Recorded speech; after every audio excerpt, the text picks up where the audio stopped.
Old pension scheme GPS update 2023। क्या कर्मचारियों की पेंशन स्कीम का विकल्प बनेगी जीपीएस? आखिर क्या है केंद्र सरकार का फैसला? दोस्तों, पूरा डिटेल में जानने के लिए बने रहिए मेरे साथ इस वीडियो में लास्ट तक। देश के कुछ राज्यों में पुरानी पेंशन योजना लागू कर दी गई है, लेकिन अभी भी कुछ राज्य बचे हुए हैं। उनके कर्मचारी पुरानी पेंशन योजना को लागू करने के लिए लगातार पूरी कोशिश कर रहे हैं। आंध्र प्रदेश ने अपने कर्मचारियों के भविष्य को सुरक्षित करने के लिए नई पेंशन प्रणाली की घोषणा की है।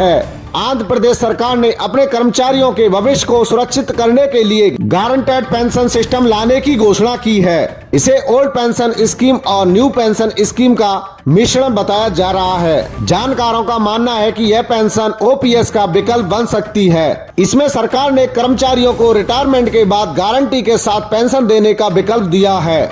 इसके अलावा भी कई ऐसी सुविधाएं हैं जो पुरानी पेंशन से मेल खाती हैं। आंध्र प्रदेश सरकार ने पिछले महीने विधानसभा में एक प्रस्ताव पारित किया था। इसे आंध्र प्रदेश गारंटीकृत पेंशन प्रणाली विधेयक 2023 कहा गया था। कुछ चीजों को एनपीएस और कुछ पुरानी पेंशन सुविधाओं में शामिल किया गया है। इस योजना में कुछ नियम नए पेंशन प्रणाली के हैं और कुछ पुरानी पेंशन प्रणाली के हैं। इसके तहत कर्मचारियों को पेंशन सुरक्षा तो मिलेगी, लेकिन इसके लिए योगदान भी देना होगा। आंध्र प्रदेश विधानसभा में पारित प्रस्ताव के अनुसार सरकारी कर्मचारियों को भी गारंटेड पेंशन के लिए अपनी ओर से योगदान भी देना होगा, जैसा कि अभी एनपीएस में किया जाता है। हालांकि रिटायरमेंट के बाद कर्मचारियों को उनकी आखिरी सैलरी का 50% हिस्सा पेंशन के तौर पर दिया जाएगा।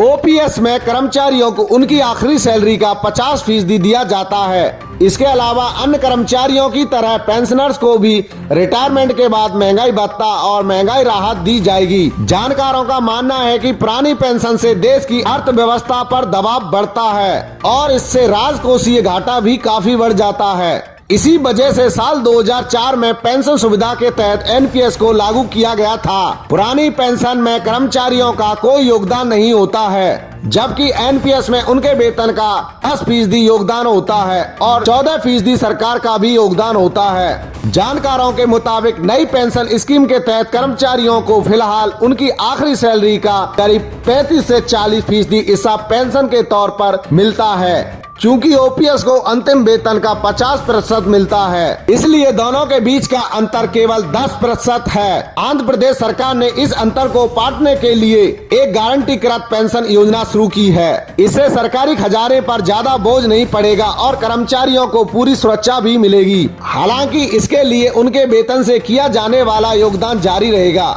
दरअसल नई पेंशन स्कीम पूरी तरह से बाजार पर निर्भर है और इसमें मिलने वाला रिटर्न बाजार के अधीन है। अगर बाजार में गिरावट जारी रहती है तो इन पैसों पर ज्यादा रिटर्न नहीं मिलेगा और कर्मचारी को मिलने वाला पैसा भी कम हो जाएगा।